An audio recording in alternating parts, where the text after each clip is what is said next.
السلام علیکم ورحمۃ اللہ وبرکاتہ۔ امید کرتا ہوں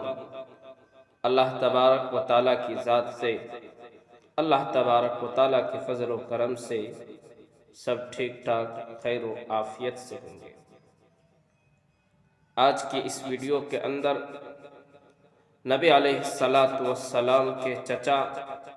ابو طالب کے انتقال ہونے کے بعد، گزر جانے کے بعد، قریش نے نبی علیہ السلام کے ساتھ کیسے بدسلوکی، کیسی بدتمیزی، بد اخلاقی کے ساتھ پیش آنے لگے، کس طریقے سے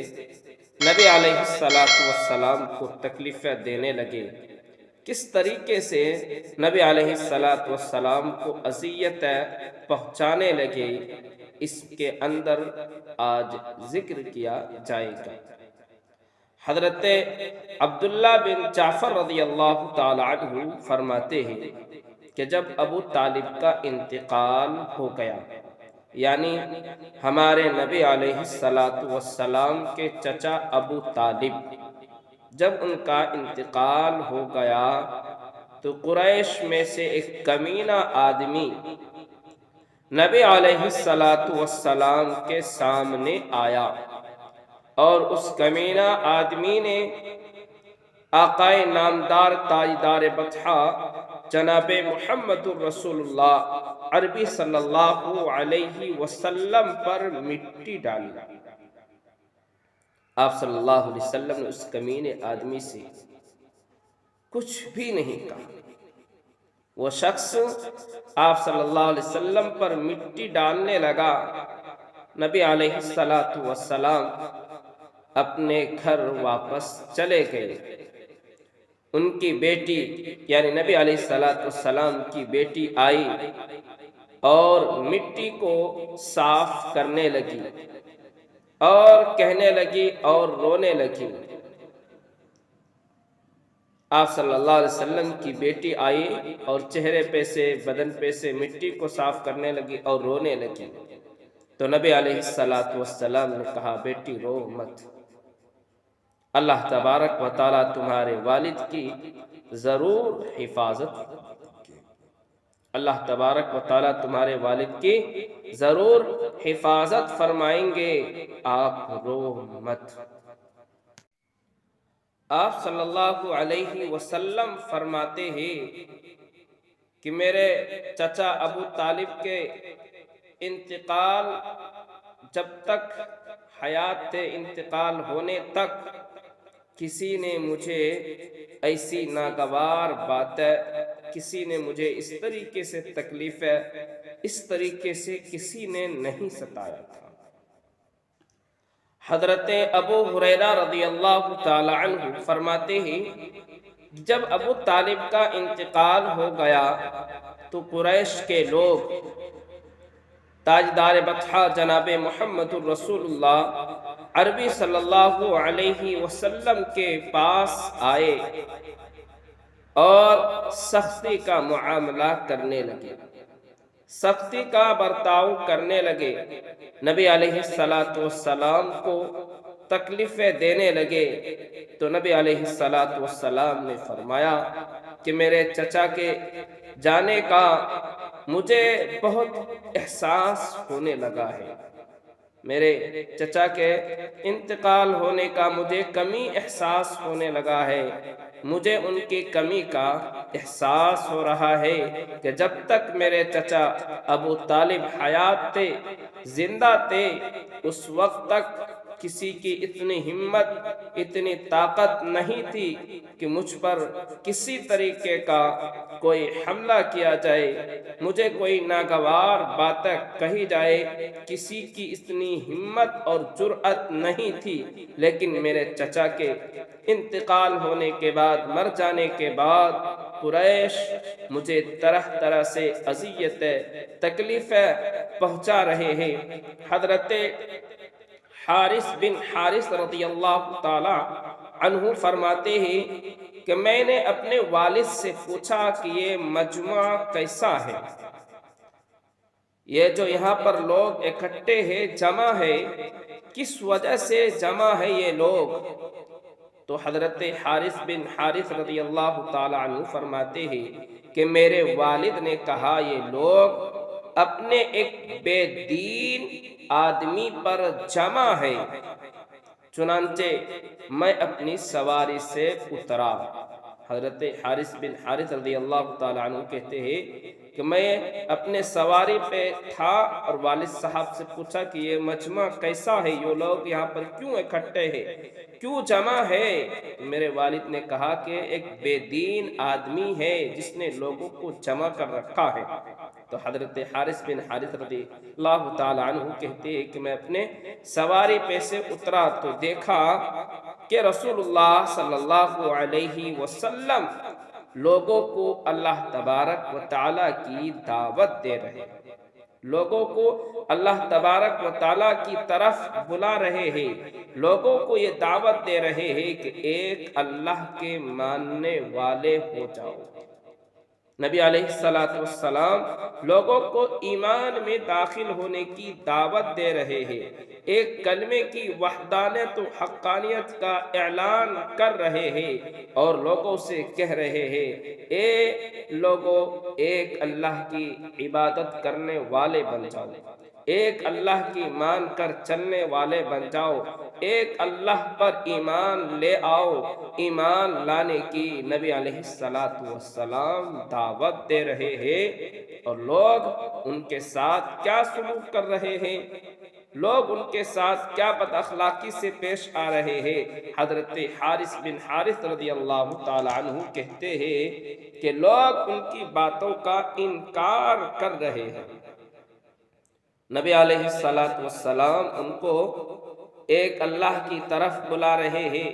ایک اللہ کی دعوت دے رہے ہیں، ایمان میں داخل ہونے کی دعوت دے رہے ہیں، اسلام کی دعوت دے رہے ہیں، اور وہ لوگ انکار کر رہے ہیں۔ اور یہی تک نہیں،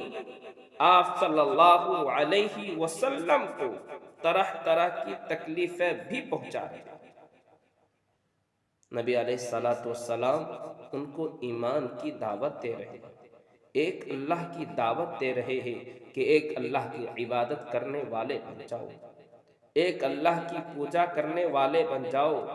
ایک اللہ کے سامنے ماتھا ٹیکنے والے بن جاؤ، اللہ کی باتوں پر عمل کرنے والے بن جاؤ، اسلام کے اندر داخل ہو جاؤ، تم دنیا کے اندر بھی کامیاب ہو جاؤ گے، آخرت کے اندر بھی کامیاب ہو جاؤ گے، اللہ تمہاری دونوں جہان بنا دیں گے۔ لیکن لوگ انکار کر رہے ہیں۔ حضرت حارث بن حارث رضی اللہ تعالی عنہ کہتے کہ یہی تک بس نہیں کیا، وہ لوگ آپ صلی اللہ علیہ وسلم کو طرح طرح کی تکلیفیں پہنچا رہے ہیں، اذیتیں دے رہے ہیں۔ حضرت حارث بن حارث رضی اللہ تعالی عنہ کہتے ہیں آدھا دن اسی طریقے سے گزر گیا، آپ صلی اللہ علیہ وسلم ان کو دعوت دے رہے ہیں اور لوگ آپ کو ستا رہے ہیں، آدھا دن اسی طریقے سے گزر گیا، گزر جانے کے بعد وہ لوگ اپنے اپنے گھر چلے گئے۔ ایک تو حضرت حارث بن حارث رضی اللہ تعالی عنہ کہتے ہیں کہ ایک عورت آئی جس نے ایک پانی کا پیالہ لے کر آئی، برتن میں پانی لے کر آئی، اور نبی علیہ السلام کو پیش کیا گیا۔ نبی علیہ السلام نے اس برتن میں سے پانی پیا اور وضو کیا، پھر اس عورت کی طرف سر اٹھا کر کہا اے میری بیٹی، تم کسی طریقے سے کوئی خطرہ محسوس نہ کرو۔ حضرت حارث بن حارث رضی اللہ تعالی عنہ کہتے ہیں میں نے پوچھا کہ وہ عورت کون ہے، تو لوگوں نے مجھے بتایا کہ آپ صلی اللہ علیہ وسلم کی بیٹی حضرت زینب رضی اللہ تعالی عنہا ہے۔ حضور اکرم صلی اللہ علیہ وسلم اپنی بیٹی سے کہنے لگے اے میری بیٹی، تم کسی طریقے کا ڈر اور خوف محسوس نہ کرو، آپ بالکل اطمینان اور مطمئن رہے، اللہ تعالی ہماری حفاظت کرنے والے ہیں، اللہ ہماری مدد کرنے والے ہیں، اللہ ہماری نصرت کرنے والے ہیں، اللہ تبارک و تعالی ہمارے ساتھ ہے، آپ کسی طریقے کا کوئی ڈر اور خوف محسوس نہ کریں۔ حضرت عمرو بن عاص رضی اللہ تعالی عنہ فرماتے ہیں کہ میں نے صرف ایک ہی دن دیکھا کہ قریش کعبے کے سائے میں بیٹھے ہوئے ہیں، حضور اکرم صلی اللہ علیہ وسلم کو قتل کرنے کا مشورہ کر رہے ہیں۔ قریش کعبے کے سائے میں بیٹھے ہوئے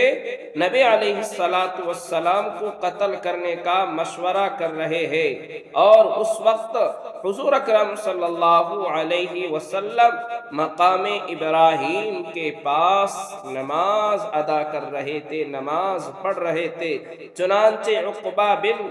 ابی معیط کھڑا ہو کر آپ صلی اللہ علیہ وسلم کی طرف بڑھا اور آپ صلی اللہ علیہ وسلم کی گردن میں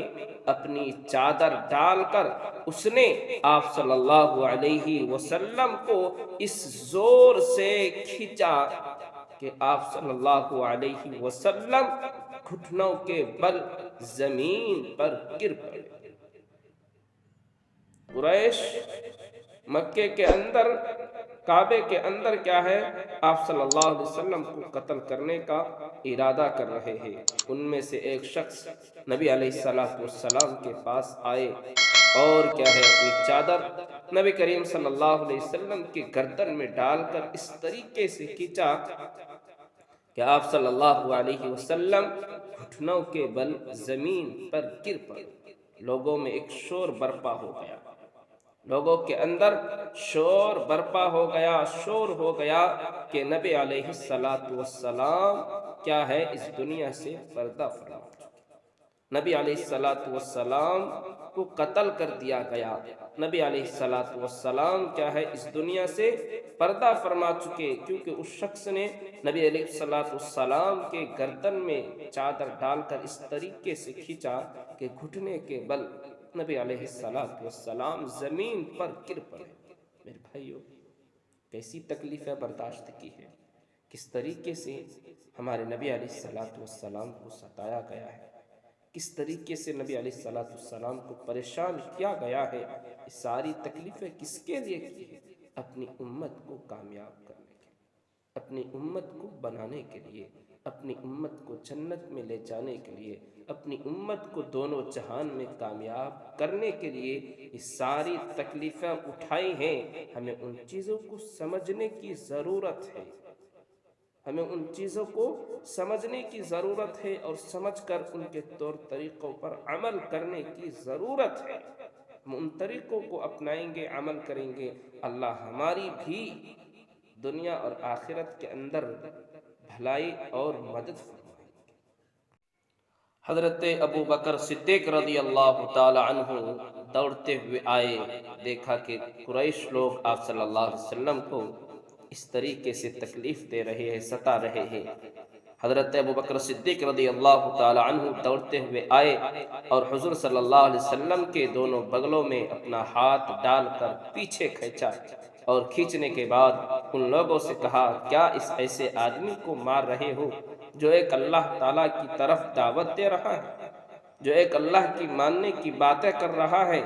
جو آپ کو بھلائی کی باتیں بتا رہا ہے، سیدھے راستے پر چلنے کی دعوت دے رہا ہے، اللہ پر ایمان لانے کے لیے کہہ رہا ہے، آپ ایسے آدمی کو مار رہے ہو، تکلیفیں دے رہے ہو، ستا رہے ہو، جو تمہاری بھلائی کی باتیں کر رہا ہے، جو تمہیں سیدھے راستے پر لانے کے لیے یہ ساری محنتیں اور کوششیں کر رہا ہے، تم ایسے آدمی کو مار رہے ہو، تکلیف دے رہے ہو۔ پھر کفار لوگ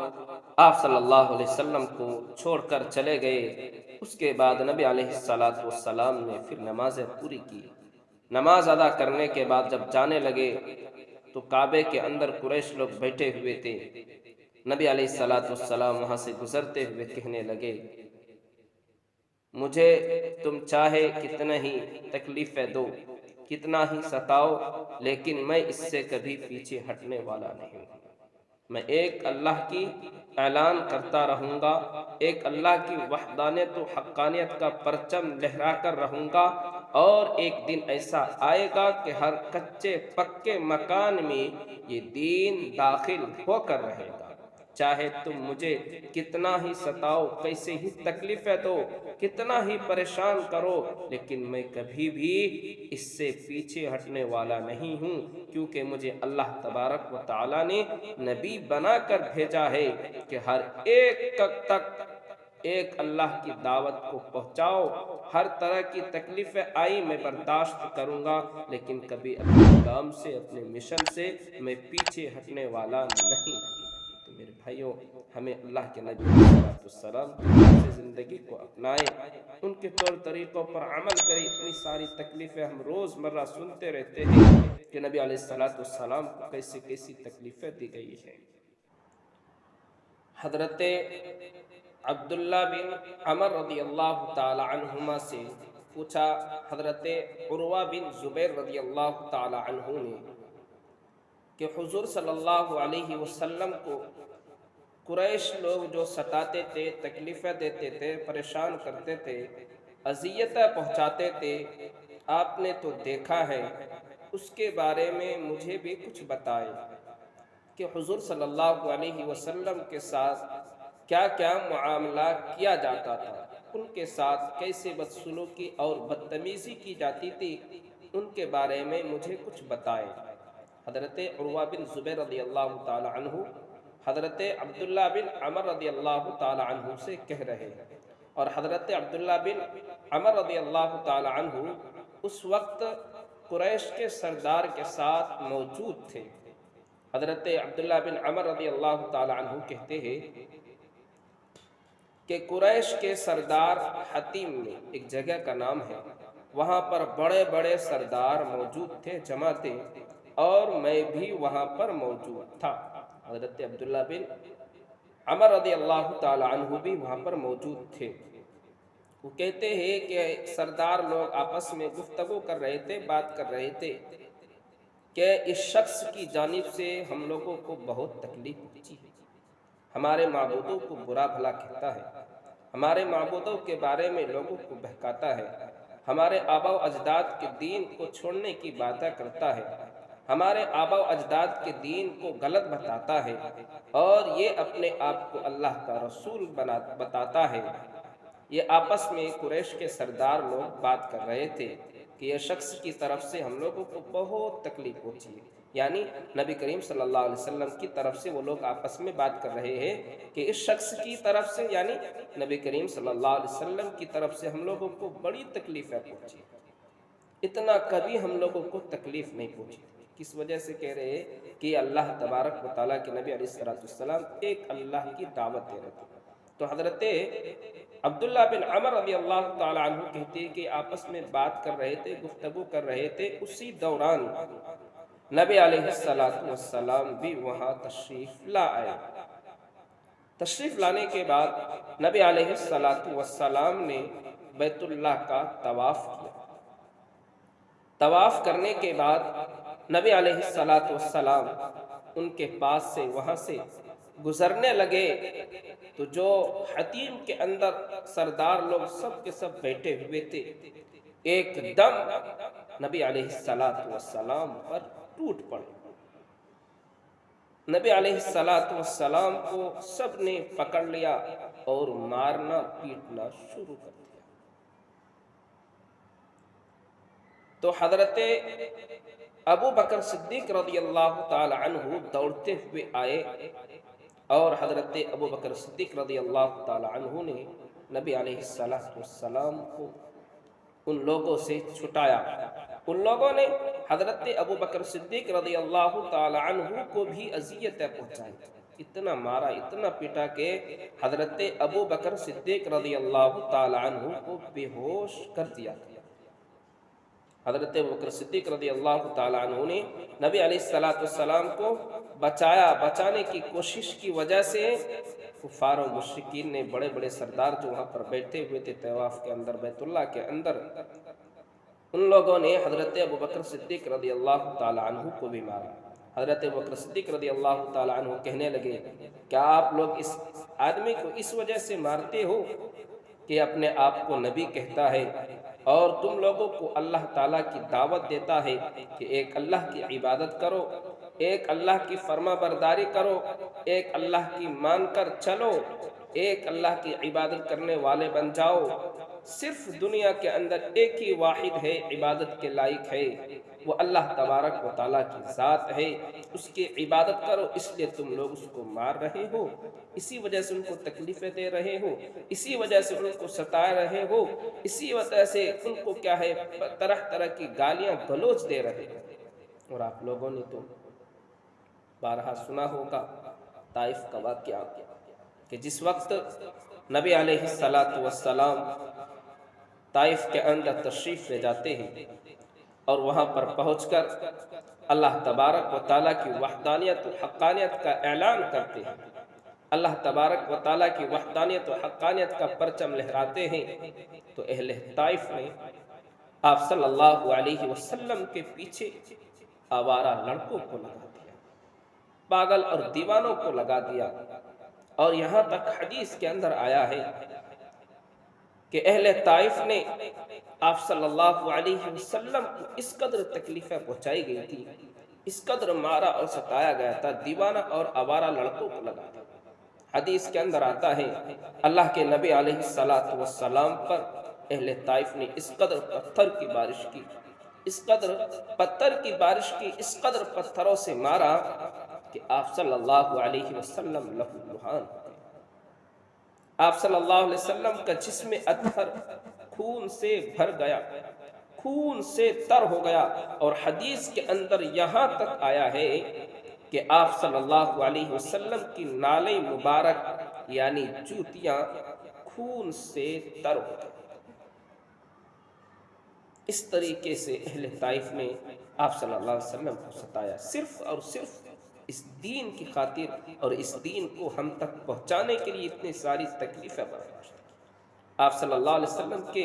نالے مبارک جوتیاں خون سے تر ہو گیا تھا۔ اور میرے بھائیوں، اللہ تبارک و تعالیٰ کو ہمارے نبی علیہ السلام سے بے حد محبت ہے، اتنی محبت ہے، اتنی محبت ہے کہ اللہ تبارک و تعالیٰ نے ہمارے نبی علیہ السلام کا ایسا نام چنا ہے کہ دنیا کے اندر کوئی بھی آدمی، کوئی بھی فرد، کوئی بھی بشر، وہ کسی بھی مذہب اور کسی بھی ذات کا ہو، کسی بھی فرقے کا ہو، چاہے وہ کرسچن ہو، عیسائی ہو، یہودی ہو، نصارہ ہو، ہندو ہو، سکھ ہو، کسی بھی دھرم کا ہو، جب ہمارے نبی علیہ السلام کے نام کو لے گا، جیسے ہی وہ محمد کو بولے گا تو ہمارے نبی علیہ السلام کے نام کو دونوں ہونٹوں سے پہلے چومے گا۔ نبی علیہ السلام نے ہمارے نبی علیہ السلام کو نام کو اللہ تبارک و تعالیٰ نے ایسا چنا ہے کہ دنیا کے اندر جب بھی کوئی بھی انسان، کوئی بھی بشر، کوئی بھی آدمی نام لے گا محمد تو پہلے اس کو چومے گا، جب جا کے وہ محمد بول سکتا ہے۔ تو آپ اندازہ لگائیے اللہ تبارک و تعالیٰ ہمارے نبی علیہ السلام سرکار دو جہاں فخر رسول محمد عربی صلی اللہ علیہ وسلم سے کتنی محبت کرتے ہیں کہ اللہ نے نام ایسا چنا ہے کہ دنیا کے اندر کوئی بھی ہمارے نبی علیہ السلام کا نام لے تو پہلے دونوں ہونٹوں سے محمد کے نام کو چومے گا، جب جا کے وہ محمد بول سکتا ہے۔ اللہ تبارک و تعالیٰ کو ہمارے نبی علیہ السلام سے بہت اور بے حد محبت ہے۔ جب دیکھا ہمارے نبی علیہ السلام کی اس حالت میں کہ خون ہم خون ہے، میرے محبوب کا خون سے جوتیاں بھی تر ہو چکا ہے، اللہ تبارک و تعالیٰ کی جلال غصے میں آ جاتی ہے، اللہ تبارک و تعالیٰ کا جلال آ جاتا ہے۔ اللہ تبارک و تعالیٰ فوراً فرشتے کو حکم دیتے ہیں، جس فرشتے کو حضرت جبرائیل علیہ السلام کو حکم دیتے ہیں۔ اللہ تبارک و تعالیٰ کے مقرر فرشتے 4 ہیں، ان میں سب سے زیادہ افضل، اعلیٰ و ارفع حضرت جبرائیل علیہ السلام ہے، اور ہمارے نبی بھی کیا ہے؟ تمام نبیوں کے سردار ہے، تمام نبیوں میں اعلیٰ و ارفع ہے۔ تو اللہ تبارک و تعالیٰ نے بھی کیسے فرشتوں کو چنا؟ جو سب سے زیادہ افضل، اعلیٰ و ارفع ہے۔ حضرت جبرائیل علیہ السلام کو حکم دیا کہ جاؤ اور میرے محبوب کے خون کے قطرے کو زمین پر گرنے سے پہلے پہلے اپنے پروں سے روک لو، ورنہ کہیں ایسا نہ ہو کہ میرے محبوب کا خون کے قطرے زمین پر گرے اور پوری دنیا کی تباہی اور بربادی کا سبب نہ بن جائے۔ چنانچہ حدیث کے اندر آتا ہے حضرت جبرائیل علیہ السلام فوراً حاضر آئے اور اپنے پروں سے نبی علیہ السلام کے خون کو زمین پر گرنے سے روک لیا۔ اللہ تبارک و تعالیٰ نے ہر جگہ پر فرشتوں کو مقرر کر رکھا ہے، پہاڑ پر بھی فرشتوں کو مقرر کر رکھا ہے۔ پہاڑ پر جس فرشتے کو مقرر کر رکھا وہ فرشتے ہمارے نبی علیہ السلام کے پاس آتے ہیں اور سوال کرتے ہیں، پوچھتے ہیں فرشتے، اے اللہ کے نبی علیہ السلام، اگر آپ اجازت دے تو ان کفار مشرکین کو جو طائف کے ارد گرد پہاڑ ہے، ان طائف والوں کو آپس میں پہاڑوں کو ملا کر ان کفار و مشرکین کا میں ریزہ ریزہ کر ڈالوں گا، ان کو میں کچل ڈالوں گا، ان کو پیس دوں گا۔ اللہ کے نبی علیہ السلام پر قربان چاہیے میرے بھائیوں مسلمانوں، نبی علیہ السلام نے کیا جواب فرمایا؟ نبی علیہ السلام نے کیا جواب دیا فرشتے کو؟ نبی علیہ السلام نے کہا فرشتے سے، نہیں نہیں ایسا مت کرو، نہیں نہیں ایسا مت کرو، ایسا نہ کرو، اس کی آنے والی نسلیں ضرور سمجھیں گی۔ میرے بھائیو، اگر ہمارے نبی علیہ السلام کہہ دیتے تو ان کفار مشرکین کا فرشتے کیا ہے، دونوں پہاڑوں کو ملا کر جو طائف کے ارد گرد تھے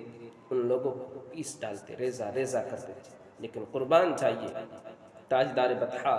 جناب محمد رسول اللہ عربی صلی اللہ علیہ وسلم پر کہ نبی علیہ السلام نے کہا نہیں نہیں، اس کی آنے والی نسل ضرور سمجھے گی۔ آج ہمیں سمجھنے کی ضرورت ہے میرے بھائیوں، آج ہمیں سمجھنے کی ضرورت ہے۔ حضرت فاطمہ زہرا رضی اللہ تعالی عنہ فرماتی ہے کہ ایک روز میں نے روٹی بنائی، جو کی روٹی پکائی، پکانے کے بعد میں نے یہ دل میں خیال کیا کہ میں کھانے سے پہلے پہلے اپنے ابا جان کو بھی روٹی کھلا دوں۔ میرا دل گوارا نہیں کر رہا تھا میں کھا لوں، اس لیے کیا ہے میں اپنے ابا جان اور ہمارے اور آپ کے نبی علیہ السلام کے پاس حضرت فاطمہ زہرا رضی اللہ تعالی عنہ روٹی لے کر حاضر ہوئی۔ چند روٹی لے کر حضور صلی اللہ علیہ وسلم کی خدمت میں لے کر حاضر ہوئی، ٹکڑے کو لے کر جب پہنچی، حضرت فاطمہ زہرا رضی اللہ تعالی عنہ دروازے پر دستک دیتی ہے۔ نبی علیہ السلام پوچھتے ہیں کون؟ کہا میں آپ کی بیٹی فاطمہ۔ کیا کیسے آنا ہوا؟ کہا میں کچھ کھانے کے لیے لے کر آئی ہوں۔ نبی علیہ السلام جب پیش کیا گیا روٹی کو، حضرت فاطمہ زہرا رضی اللہ تعالی عنہ نے روٹی پیش کی، روٹی کا ایک ٹکڑا، تو میرے بھائیوں تاجدار بطحا جناب محمد رسول اللہ عربی صلی اللہ علیہ وسلم نے کیا جواب فرمایا، کیا کہا اپنی بیٹی سے؟ ذرا سننے کی بات ہے، کان کھول کر سنیں اور ان باتوں پر ہمیں عمل کرنے کی اللہ تعالیٰ توفیق دے، دین کی صحیح سمجھ بوجھ عطا فرمائے۔ جب روٹی لے کر حضرت فاطمہ زہرا رضی اللہ تعالیٰ عنہ پہنچی دینے لگی تو آقا نامدار تاجدار بطحا جناب محمد رسول اللہ عربی صلی اللہ علیہ وسلم کہنے لگی، اے میری بیٹی فاطمہ، آج 3 دن کے بعد مجھے ایک روٹی کا ٹکڑا ملا ہے، 3 دن کے بعد آج میں یہ روٹی کا ٹکڑا ملا ہے۔ تو میرے بھائیوں کہنے کا مقصد یہ ہے کہ نبی علیہ السلام نے اس دین کو ہم تک پہنچانے کے لیے کتنی تکلیفیں برداشت کی، کیسی کیسی پریشانیاں جھیلی ہیں، کئی دن تک بھوکے اور پیاسے رہتے ہیں۔ غزوہ خندق کے موقع پر جب جنگ کی تیاری چل رہی تھی، چاروں طرف کیا ہے خندقیں کھودی جا رہی تھی، صحابہ کرام جو کھجورہ اور کھانے پینے کی چیزیں لے کر گئے تھے سب کچھ ختم ہو گیا۔ نبی علیہ السلام وہاں پر پہنچے تو صحابہ کرام شکایت کرنے لگے آ کر نبی علیہ الصلوۃ والسلام سے کہ اللہ کے نبی، ہمارے پاس کچھ بھی کھانے پینے کی چیز نہیں ہے، جو بھی لے کر آئے تھے سب کچھ ختم ہو گیا ہے۔ ہر ایک صحابی آ کر شکایت کرتے تھے اور اپنا پیٹ کھول کر دکھاتے تھے تو صحابہ کرام کیا ہے، پیٹوں پر پتھر بندھے ہوئے تھے۔ سب کی شکایت سنتے تھے، نبی علیہ الصلوۃ والسلام اپنی گردن کو، نگاہ کو نیچے جھکا لیتے تھے اور کسی کا کوئی جواب نہ فرمایا۔ جب سب کی شکایت سن لے چکے، سب کی شکایت پوری ہو گئی، اس کے بعد نبی علیہ الصلوۃ والسلام نے بھی کہا، اے میرے صحابہ، میں بھی کئی دن سے بھوکا اور پیاسا۔ اس کے بعد ہمارے نبی علیہ الصلوۃ والسلام نے بھی اپنا پیٹ کھول کر دکھایا۔ صحابہ کرام کے پیٹ پر ایک ایک پتھر بنے ہوئے ہیں، تو نبی علیہ الصلوۃ والسلام کے پیٹ پر دو دو پتھر بنے ہوئے ہیں۔ نبی علیہ الصلوۃ والسلام نے صحابہ کرام سے کہا، اے میرے صحابہ، میں بھی 3 دن سے بھوکا اور پیاسا۔ میرے بھائیوں، یہ ساری تکلیفیں اس دین کو ہم تک پہنچانے کے لیے، ہم لوگوں کو کامیاب کرنے کے لیے، ہم لوگوں کو جنت میں لے جانے کے لیے، ہمارے ایمان کو بڑھانے کے لیے ساری محنتیں، مشقتیں، پریشانیاں جھیلی ہیں۔ آج ہمیں اس دین کی صحیح سمجھ بوجھ عطا فرمائے۔ وآخر دعوانا الحمدللہ رب العالمین۔